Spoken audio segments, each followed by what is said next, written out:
వృషభ రాశి వారు 10 ఏళ్లుగా అనుభవిస్తున్న పేదరికానికి మీ ఇంట్లో ఉన్న ఈ 2 వస్తువులే కారణం. వెంటనే మీరు వాటిని దయచేసి చెప్తున్న అదృష్టం ఉంటే మాత్రమే చూస్తారు. అసలు ఈ వృషభ రాశి వారికి ఎలా ఉండబోతుందో మనం ఈరోజు ఈ వీడియోలో క్లియర్గా తెలుసుకుందాం. అంతకంటే ముందుగా మీరు ఫస్ట్ టైం కనుక మా ఛానల్ని చూస్తున్నట్లయితే వెంటనే మన వీడియోని అయితే లైక్ చేయండి. అలానే తప్పకుండా సబ్స్క్రైబ్ చేసుకోవడం మాత్రం మర్చిపోకండి. ఇక మనం వీడియోలోకి వెళ్ళిపోయి ఈ వృషభ రాశి వారికి ఎలా ఉండబోతుందో చూసేద్దామా. వృషభ రాశి వారు అయితే ఇప్పుడు అదృష్టం అనేది అధికంగానే చూడబోతున్నారు. ఈ రాశి వారికి అయితే ఇప్పుడు బాగా కాలం కలిసి వస్తుంది. వీరు కోరుకున్నటువంటి జీవితాన్ని అయితే ఇప్పుడు తప్పకుండా చూస్తారనే చెప్పవచ్చు. ఇక ముందుగా వీరు ఉద్యోగాలు చేసేవారి విషయానికి వచ్చినట్లయితే కనుక ఉద్యోగాలు చేసేవారికి అయితే అనుకూలిత అనేది బాగానే కనిపిస్తుంది. అంటే ఉద్యోగాలు చేసేవారికి ప్రమోషన్స్ రావడం కానీ, లేకపోతే వేరే ఉద్యోగ అవకాశాల కోసం ఎవరైతే చూస్తూ ఉన్నారో వారికి కూడా వేరే ఉద్యోగ అవకాశాలు అయితే ఈ సమయంలో మంచిగా కనిపిస్తూ ఉన్నాయి. ఖచ్చితంగా వేరే ఉద్యోగ అవకాశాలు అయితే ఈ సమయంలో వస్తాయనే చెప్పవచ్చు. మీరు ఉద్యోగాల గురించి ఏమాత్రం కూడా ఆలోచించాల్సిన అవసరమే లేదు. అలానే ఎంతో కాలం నుంచి చదువు అయిపోయినా సరే మాకు ఉద్యోగాలు రావడం లేదు, సరిగ్గా శాలరీ పెరగడం లేదని ఎవరైతే బాధపడుతూ ఉన్నారో వారిపై బాధపడకండి. మీకు మంచి ఉద్యోగంతో పాటుగా మంచి శాలరీ పెరిగే అవకాశం కూడా కనిపిస్తుంది. ఉద్యోగాలు చేసేవారికి ఏంటంటే ఆల్మోస్ట్ బాగుంటుందండి. ఎటువంటి ఆటంకాలు ఏవీ లేకుండా అంతా కూడా మీరు అనుకున్నటువంటి జీవితాన్నే చూస్తారు. ఈ రాశి వారికి అయితే ఇప్పుడు బాగా కాలం కలిసి వస్తుంది. మీరు కోరుకున్నటువంటి జీవితాన్ని కూడా ఇప్పుడు తప్పకుండా చూస్తారనే చెప్పవచ్చు. అలానే ఉద్యోగంలో మార్పు కోసం ఎవరైతే చూస్తూ ఉన్నారో వారికి కూడా ఇప్పుడు ఖచ్చితంగా ఉద్యోగంలో మార్పు అయితే వస్తుంది. దీని గురించి మీరు ఎక్కువగా ఆలోచించకండి. అంతా కూడా మీరు అనుకున్నటువంటి జీవితాన్నే చూస్తారు. అలానే మీ సహోద్యోగులతో ఉన్న అన్ని గొడవలు, అన్ని విభేదాలు కూడా పూర్తిగా తొలగిపోతాయి. వారు కూడా మీకు అన్ని విధాలుగా కూడా సపోర్టింగ్గానే ఉంటారని చెప్పవచ్చు. ఈ రాశి వారికి అయితే ఇప్పుడు అంతా కూడా మంచే జరుగుతుంది. అలానే వివాహాలు చేయడం లేదని బాధపడే విషయానికి వచ్చినట్లయితే కనుక వివాహాలు చేయడం లేదని బాధపడే వారికి వివాహాలు అయితే మంచిగా జరుగుతాయి. ఆల్మోస్ట్ మీకు మంచి సంబంధాలు కుదిరే అవకాశాలు కూడా ఇక్కడ మనకి కనిపిస్తూ ఉన్నాయి. అలానే ప్రేమించుకుని పెళ్లి చేసుకోవాలని ఎవరైతే చూస్తూ ఉన్నారో వారికి కూడా ఇది మంచి సమయం అనే చెప్పవచ్చు. మీ కుటుంబ సభ్యులు కూడా మీ ప్రేమానికి యాక్సెప్ట్ చేస్తారు కాబట్టి మీకు నచ్చిన వారిని మనస్ఫూర్తిగా వివాహం అయితే చేసుకుంటారు. ఇది మీకు సరైన సమయం అనే చెప్పుకోవచ్చు. ప్రేమ విషయంలో ఇది మీకు మంచి సమయం అనే చెప్పడంలో ఎటువంటి సందేహము లేదు. అంతా కూడా మీరు అనుకున్నటువంటి జీవితాన్నే చూస్తారు.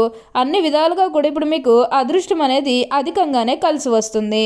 అలానే సంతానం కలగడం లేదని ఎవరైతే బాధపడుతూ ఉన్నారో వారిపై బాధపడకండి. మీకు ఇప్పుడు మంచిగా సంతాన యోగం అనేది కూడా కలుగుతుంది. దీని గురించి మీరు ఎక్కువగా ఆలోచించకండి. ఉన్న అన్ని కష్టాలు, అన్ని బాధలు కూడా పూర్తిగా తొలగిపోయి ఇప్పుడు అష్టైశ్వర్యాలు సిద్ధిస్తాయి. అలానే మీరు కోరుకున్నటువంటి జీవితాన్ని కూడా ఇప్పుడు తప్పకుండా చూస్తారనే చెప్పవచ్చు. అని మీరేమన్నా గృహ నిర్మాణం చేయాలని ఆలోచన చేస్తున్నట్లయితే కనుక ఈ సమయంలో మీరు ఖచ్చితంగా గృహ నిర్మాణం అయితే చేసుకోగలుగుతారు. అంటే ముఖ్యంగా గతంలో ఆర్థికంగా డబ్బు సరిగ్గా లేకపోతే అప్పు చేసి ఇల్లు కడితే మళ్ళీ అప్పు తీర్చగలమా లేదా ఇలాంటి ఆలోచన అనేది మీకు ఉండడం కారణంగా గృహ నిర్మాణం చేయలేకపోయాము.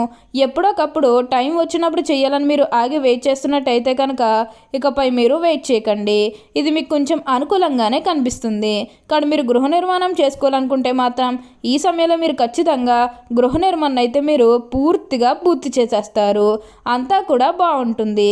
ఈ రాశి వారికి అయితే ఇప్పుడు బాగా కాలం కలిసి వస్తుంది.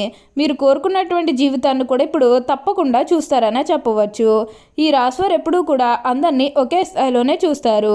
క్రింద స్థాయిలో ఉన్నవన్నన్నా సరే, పై స్థాయిలో ఉన్నవన్నన్నా సరే, ఎవరినన్నా సరే సమానంగా చూసే మనస్తత్వం అనేది వీరికి ఎక్కువగానే ఉంటుంది. వీరికి ఇప్పుడు అదృష్టం రావడం కారణం ఇదే అని కూడా చెప్పవచ్చు. వీరికైతే అన్ని విధాలుగా కూడా అదృష్టం అనేది అధికంగానే చూస్తారు. అలానే మీకు వచ్చిన దాంట్లో కూడా కొంచెం సహాయం చేయడానికి అయితే ప్రయత్నం చేయండి. అంటే సహాయం కోసం మీ దగ్గరికి ఎవరైతే వస్తారో వారికి కాదు అనకుండా చేయండి. దానికి తగ్గట్టుగా ఫలితం అనేది కూడా మీరు తప్పకుండా చూస్తారనే చెప్పవచ్చు. ఈ రాశి వారికి అయితే ఇప్పుడు అన్ని విధాలుగా కూడా అదృష్టం అనేది అధికంగానే చూస్తారు. అలానే సమాజంలో ఏదైతే పేరు లేకపోతే గౌరవం కోల్పోయిన బాధపడుతూ ఉన్నారో అవన్నీ కూడా ఇప్పుడు మీరు తిరిగి పొందగలుగుతారు. మీకు మంచి పేరుతో పాటుగా మంచి గుర్తింపు వచ్చే అవకాశాలు కూడా ఇక్కడ మనకి కనిపిస్తూ ఉన్నాయి. అన్ని విధాలుగా కూడా ఇప్పుడు మీరు అదృష్టం అనేది అధికంగానే చూస్తారు. అంతా కూడా ఇప్పుడు మీకు మంచే జరుగుతుంది. దేని గురించి కూడా మీరు ఎక్కువగా ఆలోచన అయితే చేయాల్సిన అవసరమే లేదు. ఈ వృషభ రాశికి చెందినవారు కృత్తిక 2, 3, 4 పాదాలు, రోహిణి 1, 2, 3, 4 పాదాలు, మృగశిర 1, 2 పాదాల్లో జన్మించిన వారు వృషభ రాశికి చెందుతారు. వృషభ రాశి వారికి చిహ్నముగా శాస్త్రములందు చెప్పబడి ఉన్నది. వృషభం అనగా ఎద్దు. ఈ రాశి వారికి అధిపతి శుక్రుడు. వృషభ రాశి రాశి చక్రంలో 2వది. స్థిరత్వంగా ఉండుట, ఆనందముగా ఉండుట, వాత్సల్యం కలిగి ఉండుట, దృఢత్వం కలిగి ఉండుట, అచంచల విశ్వాసం కలిగి ఉండుట ఈ రాశి వారికి మూల సూత్రములు. వృషభ రాశి వారు దయ, దానగుణము, క్షమాగుణము కలిగి ఉంటారు. ఎవరినైనాను కానీ విశ్వసించిన మంచి ఫలితాలు పొందుతారు.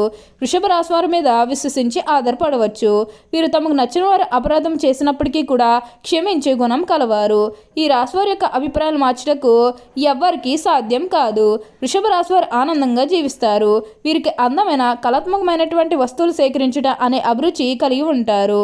ఈ రాశి వారు ఏ విషయంలోనైనా సరే చాలా ఖచ్చితంగా వ్యవహరిస్తారు. వీరు వ్యాపార విస్తరణలో బంధువుల నుంచి వారి జీవిత భాగస్వామి వైపు నుంచి చాలా మంచి సపోర్ట్ లభిస్తుంది. వృషభ రాశి జన్మించిన పురుషులు దృఢ సంకల్పంతో కార్యదీక్ష కలిగి ఉంటారు. వీరు ఏదైతే చేయాలనుకుంటున్నారో ఆ విషయంలో ముందుంటారు. అనుకున్నది సాధించే వరకు నిద్రపోని మనస్తత్వం కలిగి ఉంటారు. వీరు అందరినీ ప్రేమించే మనస్తత్వం కలిగి ఎక్కువగా సంగీతాన్ని ఆస్వాదిస్తారు. వీరి మనస్తత్వం ఏ విధంగా ఉంటుందంటే వీరు ఏ స్థాయిలో ఇతరులను ప్రేమిస్తారో అదే స్థాయిలో వారు కూడా ప్రేమించాలని కోరుకుంటారు. అంతేకాదు సుమ, ఎంతటి పరిస్థితులైనా కూడా ధైర్యంగా ఎదుర్కొంటారు. వృషభ రాశి జన్మించిన స్త్రీలు రూపవతులని చెప్పవచ్చు. ఈ రాశులు ఏదైనా పని ప్రారంభిస్తే దాని అంతు చూడనేదే వదిలిపెట్టరు. తమ భర్త జీవిత భాగస్వామి నుంచి ప్రేమ అనురాగాలు కావాలని కోరుకుంటారు. ఈ రాశి వారికి అధిపతి శుక్రుడు కావున జీవితం చాలా అద్భుతంగా ఉంటుంది. వృషభ రాశి వారికి లక్ష్మి అనుగ్రహం కోసం రోజు లక్ష్మి అష్టోత్తర శతనామావళి చదివితే చాలా మంచిది. అమ్మవారి అనుగ్రహం కలిగి దరిద్రం దుఃఖం తొలగిపోతుంది. అంతేకాకుండా శ్రీ లలిత సహస్రనామం చదవటం చాలా మంచిది. వృషభ రాశి కృత్తిక నక్షత్రం జన్మించేవారు కెంపును ధరించాలి. ఉంగరపు వేలుకు బంగారంలో పొదిగిన ధరించాలి. ఒక ఆదివారం నాడు శివాలయంలో అభిషేకం చేయించి ధరిస్తే చాలా మంచిది. అలాగే గోధుమలు దానం ఇవ్వాలి. రోహిణి నక్షత్రం జన్మించేవారు ముత్యం ధరించాలి. ఉంగరపు వేలుకు వెండిలో ఒక సోమవారం శుభ సమయంలో దుర్గాదేవాలయంలో కుంకుమార్చన చేయించి ధరించాలి. అలాగే బియ్యం దానం ఇవ్వాలి. మృగశిర నక్షత్రాలు జన్మించేవారు పగడం ధరిస్తే శుభ ఫలితాలను పొందుతారు. అలానే ఉంగరపు వేలుకు వెండిలో ధరించాలి. అలానే మంగళవారం నాడు సుబ్రహ్మణ్య స్వామికి అష్టోత్తర శతనామములు చేసి ధరిస్తే చాలా మంచిది. అంతేకాదు కందులు దానం ఇవ్వాలి. వృషభ రాశి కృత్తిక నక్షత్రంలో జన్మించేవారు ఏకముఖి లేదా ద్వాదశముఖి రుద్రాక్షను ధరించాలి. రోహిణి నక్షత్రంలో జన్మించేవారు ద్విముఖి రుద్రాక్షను ధరించాలి. మృగశిర నక్షత్రం జన్మించేవారు త్రిముఖి రుద్రాక్షను ధరించాలి. ఇలా ధరించడం వల్ల మీరు శుభ ఫలితాలు పొందుతారు. ఓకే అండి, చూసారు కదా వృషభ రాశి వారికి ఎలా ఉండబోతుందో తెలుసుకున్నారు కదా. మరి ఇంకెందుకు ఆలస్యం, ఈ వీడియో కానీ మీకు నచ్చినట్లయితే వెంటనే లైక్ చేయండి. అలానే తప్పకుండా సబ్స్క్రైబ్ చేసుకోవడం మాత్రం మర్చిపోకండి. Thank you for watching.